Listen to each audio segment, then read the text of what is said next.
Supoñamos que o 100% da auga do noso planeta son os 30 litros que usamos antes, pois deles só aproximadamente o 2,5% é auga doce.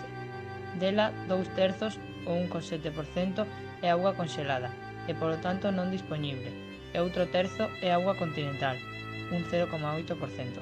Pero desta, só unha parte é realmente dispoñible en ríos, en coros, humidade do chan, un 0,00008% do total da auga na Terra, é dicir, só 2,4 mililitros, xa que a maior parte da auga continental non está dispoñible por ser subterránea.